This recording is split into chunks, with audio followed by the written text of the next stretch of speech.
Mas naging kapansin-pansin ang pinsalang naidulot sa bansa ng pagtama ni Bagyong Odette.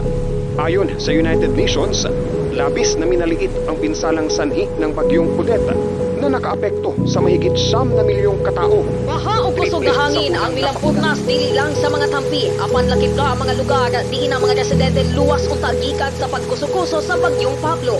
Naghaguros nga tubig baha.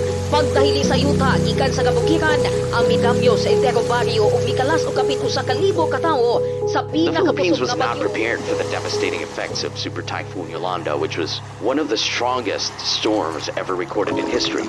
7,300 people are recorded dead or missing. 4.1 million people were left displaced from their homes. Ang mga bagyo dili na bag-o sa amoa. Pero karong mga tuiga, di jud katuuhan.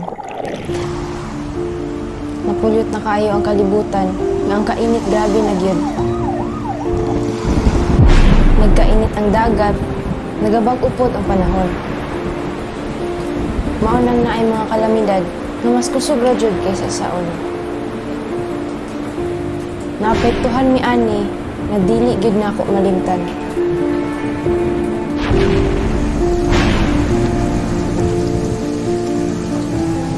Malak kaayo nga buhi pa mi. Nga abi namo human na, mas grabe pagyud pagguman sa bagyo. Ang mga tao nga matay, nawala among balay. Ang trabaho, tanan. Mura siyag bangungot ba, pero tinuod. Inumdum ko ato na time, wala ko kabalo sa akong buhaton.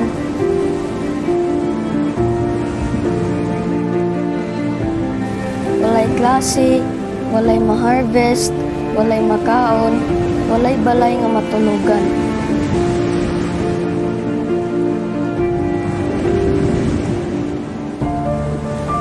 Ako pang ginasabot, nganong may tabo to? Ug sa tanan tao, nganong kami?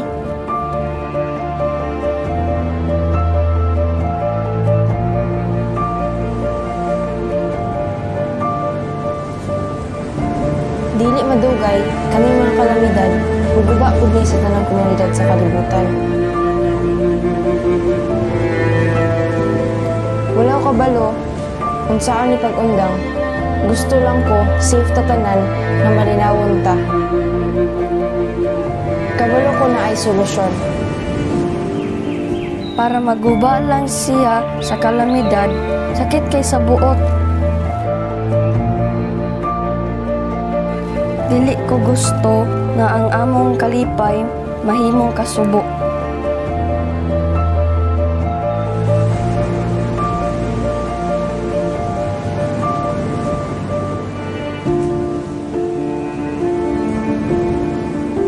Naapa ko'y mga pangandoy. Naauntay pagbag-o para sa atong kaayuhan.